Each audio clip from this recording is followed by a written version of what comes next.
Film के आगाज में हमें एक लड़की को गाड़ी चलाते हुए दिखाया गया है। सड़क के चारों तरफ पहाड़ थे। अचानक इन पहाड़ों में लैंड स्लाइडिंग की वजह से लड़की की गाड़ी हादसे का शिकार हो जाती है। इसमें उनकी गाड़ी फिसल जाती है और पहाड़ों में फंस जाती है। वो बुरी तरह जख्मी हो गए थे। जरी असना एक रेस्क्यू हेलीकॉप्टर सही वक्त पर उसे बचाने के लिए आता है। इस रेस्क्यू टीम का लीडर ली है, जो फिल्म का मरकजी किरदार भी है। वो इस लड़की को गाड़ी से बाहर निकालने के लिए अपने साथी को भेजता है। वो शख्स लड़की को गाड़ी से बाहर निकालने जाता है, लेकिन वो वहां खुद फंस जाता है। रे इन दोनों को बचाने के लिए दाखिल हुआ और हेलीकॉप्टर से रस्सी की मदद से वो उन्हें कार से बाहर निकालने में कामयाब रहा। वो सब बहुत खुश थे। आखिरकार उन्होंने लड़की की जान बचाई, लेकिन उसकी गाड़ी पहाड़ों में गिर गई। बहरहाल मंजर को काटने के लिए आइए कैलिफोर्निया यूनिवर्सिटी में डॉक्टर लॉरेंस को देखते हैं। वो एक सेस्मोलॉजिस्ट हैं जो ज़लज़लों पर तहकीक करते हैं। वो अपने तालिबे इल्मों को 1964 में कैलिफोर्निया में आने वाले ज़लज़ले के बारे में बता रहे थे, जो इतना खौफनाक था कि ऐसे लगा जैसे बहुत से एटम बम दागे गए हों। कैलिफोर्निया ने कई सालों तक इस तबाही के असरात देखे। लॉरेंस का कहना है कि इस तरह का खौफनाक ज़लज़ला 150 साल में एक बार आता है। उनका कहना है कि कैलिफोर्निया में सैन एंड्रियास का कला ज़मीन की टेक्टोनिक प्लेटों पर है। इसका मतलब यह है कि इस जगह पर ज़लज़ले का खतरा सबसे ज़्यादा है। थोड़ी देर के बाद हमें दिखाया जाता है कि जब डॉक्टर लॉरेंस अपने दफ्तर में थे, उसका एक साथी उसके पास आता है और उसे बताता है कि अभी एक ज़लज़ला आया है।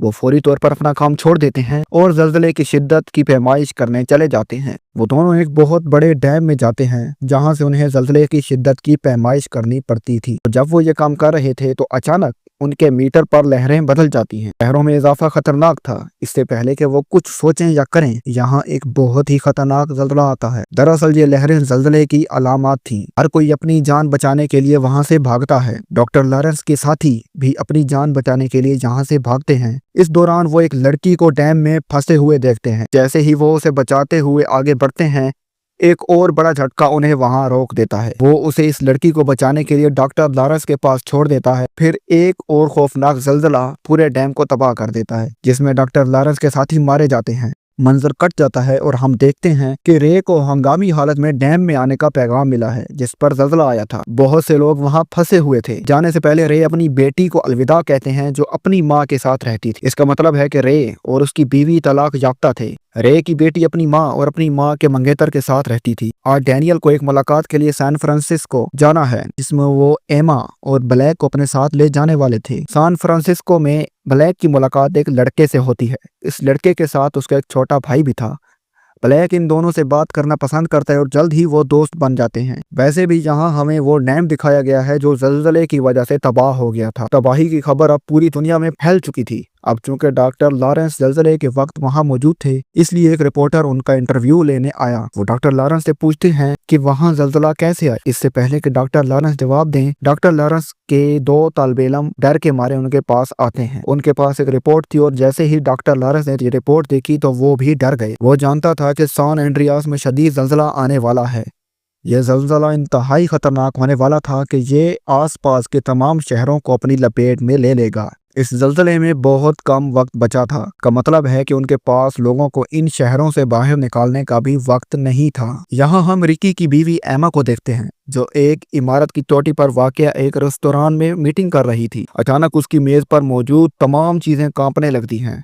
दरअसल ज़लज़ला शुरू हो चुका था। इस इमारत के साइड व्यू में हम देखते हैं कि वहां मौजूद तमाम पुल टूट चुके हैं। ये इमारत भी इतनी तेजी से लड़त रही थी जैसे अब टूट जाएगी। एमा इस मुश्किल सूरत हाल में फौरी तौर पर रे को फोन करती है, क्योंकि वो जानती थी कि रे किसी भी कीमत पर उसे बचाने आएगा। उस वक्त रे, जो कि एक रेस्क्यू ऑफिसर हैं, अभी भी अपने हेलीकॉप्टर में थे।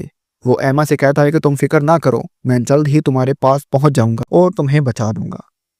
इस दौरान हमें दिखाया गया है कि वहां की तमाम इमारतें गिरने लगी हैं। हर तरफ अफरा तफरी है। हर कोई अपनी जान बचाने के लिए चीख रहा है। एमा दोबारा इमारत की चोटी पर जाना चाहती थी, क्योंकि वो जानती थी कि रे उसे वहां बचाने आएगा। लेकिन जैसे ही वो सीढ़ियों का दरवाज़ा खोलती है, उसे पता चलता है कि इमारत का दूसरा हिस्सा तबाह हो चुका है और लोगों को अपनी जान बचाने के लिए वहां लटका दिया गया। सिर्फ यही नहीं, लोग ऊपर से गिर रहे थे, जैसे कोई इंसानी कठपुतलियां गिर रही हों। एमा दूसरे रास्ते से इमारत की चोटी तक पहुंचती है, लेकिन एक और ज़लज़ले ने उस चोटी को भी हिलाकर रख दिया और इससे पहले कि एमा उसके नीचे मर जाती, रे यहाँ पहुंच जाता है। वो जल्दी से एमा की तरफ एक जाल फेंकता है और एमा उस जाल की तरफ बढ़ना शुरू कर देती है। یہ دکھایا گیا ہے کہ ایک بہت بڑی عمارت پیچھے سے ایما پر گرنے والی تھی اور اس سے پہلے کہ ایما اس کے نیچے دب جائے ایما جال کی مدد سے اوپر چڑھ جاتی ہے۔ ساری تباہی میں ایک عمارت رے کے ہیلی کاپٹر پر گرنے والی تھی، لیکن رے نے اپنے ہیلی کاپٹر کو جھکا کر یہاں بچا لیا۔ آخر کار اس نے ایما کی جان بچائی، لیکن وہ اوپر سے دیکھ رہا تھا کہ شہر کی حالت بہت خراب ہو چکی تھی، وہاں کی تمام عمارتیں تباہ ہو چکی ہیں۔ یہ منظر کٹ جاتا ہے اور ہم سان فرانسسکو میں وہ منظر دیکھتے ہیں جہاں ڈینیل اور بلیک ایک ساتھ تھے۔ وہ ایک ساتھ پارکنگ سے نکلنے والے تھے۔ اچانک یہاں ایک بہت بڑا زلزلہ آتا ہے جس کی وجہ سے ان کے سامنے کی زمین ٹوٹ جاتی ہے اور ان کی گاڑی اس میں پھنس جاتی ہے۔ ڈینیل گاڑی سے باہر نکلتا ہے اور کسی طرح خود کو بچاتا ہے، لیکن اب وہ بلیک کو گاڑی سے باہر نہیں نکال سکا۔ وہ مدد حاصل کرنے کے لیے باہر جاتا ہے اور یہ کہ ہر طرف افراتفری ہے، عمارتیں ٹوٹ گئی ہیں اور لوگ ڈر کے مارے ادھر ادھر بھاگ رہے ہیں۔ اتنی بری حالت دیکھ کر اسے لگتا ہے کہ اسے بھی اپنی جان بچانے کے لیے بھاگنا چاہیے۔ یہی وجہ ہے کہ وہ بلیک کو خطرے میں چھوڑ دیتا ہے اور اپنی جان بچانا شروع کر دیتا ہے۔ بلیک جو ابھی بھی گاڑی میں پھنسا ہوا تھا، ایک لڑکا اسے دیکھتا ہے۔ یہ لڑکا وہ شخص تھا جس نے اپنے بھائی کے ساتھ سان فرانسسکو کے ہوائی اڈے پر بلیک سے ملاقات کی تھی۔ وہ بلیک کو بھی پہچانتا ہے اور یہاں وہ اس کی مدد کرتا ہے اور گاڑی کو اس گڑھے سے اوپر کھینچتا ہے اور بلیک کی زندگی بچاتا ہے۔ اب جب یہ تینوں اس عمارت سے نکلے تو شہر کی تباہی دیکھ کر وہ بھی حیران رہ گئے۔ بلیک بڑی مشکل سے ایک ایسی جگہ پہنچ جاتا ہے جہاں اسے فون مل جاتا ہے۔ یہاں سے وہ اپنے والد کو فون کرتی ہے اور کہتی ہے کہ براہ مہربانی مجھے بچائیں، شہر کی حالت بہت خراب ہو گئی ہے۔ اس کے جواب میں وہ کہتا ہے کہ فکر نہ کرو، تم ایسا کرو کسی اونچی جگہ جاؤ، میں تمہیں جلد بچانے آ رہا ہوں۔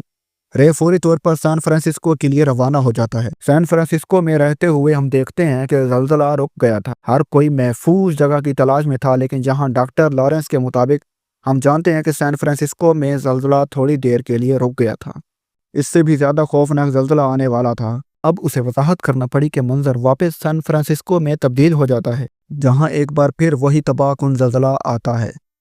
اس نے کچھ عمارتوں کو اس طرح گرایا جیسے وہ ریت سے بنی ہوں۔ ہر کوئی اپنی جان بچانے کے لیے دیواروں کے ساتھ یہاں کھڑا ہے۔ اس وقت ایما کے منگیتر ڈینیل بھی وہاں موجود تھے۔ جب وہ لوگوں کو دیوار سے لگا ہوا دیکھتا ہے تو وہ وہاں سے ایک آدمی کو کھینچ کر وہیں کھڑا ہو جاتا ہے۔ رے اور ایما جو ہوا میں ہیلی کاپٹر میں تھے، جب ہیلی کاپٹر کا ایندھن ختم ہو گیا، ان کا ہیلی کاپٹر بھی ایک مال میں گر کر تباہ ہو گیا، لیکن یہاں ان کی خوش قسمتی سے دونوں کی جان بچ گئی۔ وہ ابھی آدھے راستے پر تھے اور انہیں اپنی بیٹی کو بچانے کے لیے سان فرانسسکو جانا پڑا، لہٰذا وہ ایک گاڑی چوری کرتے ہیں اور آگے بڑھتے ہیں۔ تھوڑی دیر بعد رے کو گاڑی روکنی پڑی کیونکہ آگے ایک کھائی تھی۔ جب انہوں نے نیچے اتر کر چیک کیا تو وہ کھائی سینکڑوں میٹر گہری تھی۔ اگر ان کی گاڑی وہاں جاتی تو وہ کبھی بچ نہ پاتے۔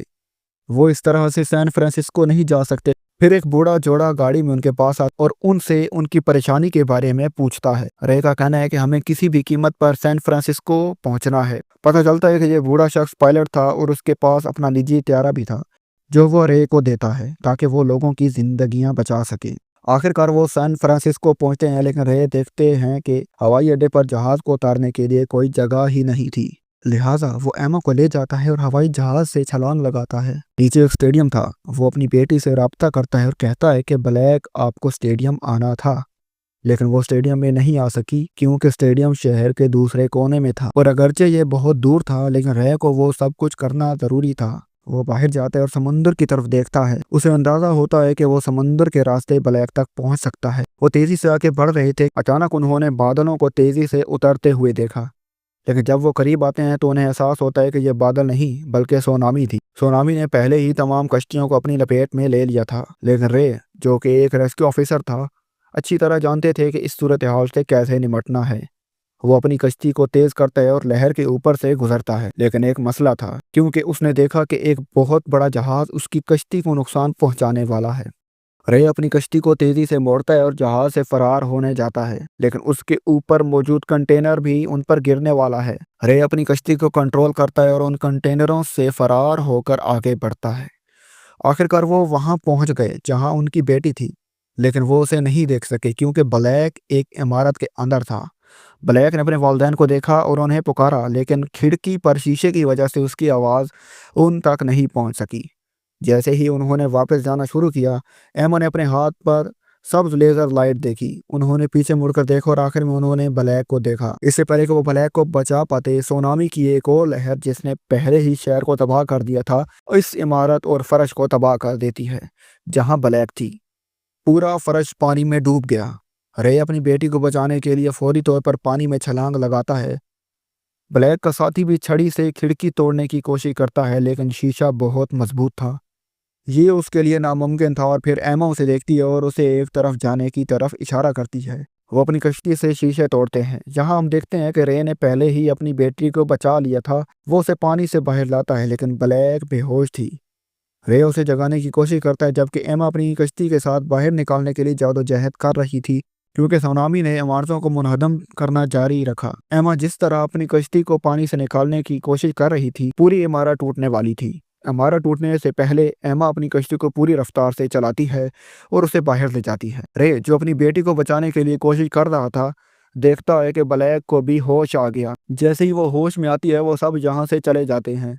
थोड़ी देर के बाद ये दिखाया जाता है कि खौफनाक जलजला रुक गया है। इस जलजले की वजह से सुनामी भी आया था और अब ये रुक गया था। पूरा शहर तबाह हो चुका है और लोगों को बचाने के लिए इमदादी टीमें यहाँ आ गई हैं। रे ने ब्लैक के दोस्त बेन और उसके भाई को भी बचा लिया था। उन्होंने फैसला किया कि बेन उनके साथ रहेगा क्योंकि वो यतीम था, और ब्लैक ने भी उसे पसंद करना शुरू कर दिया था। और यहीं पर कहानी खत्म हो जाती है।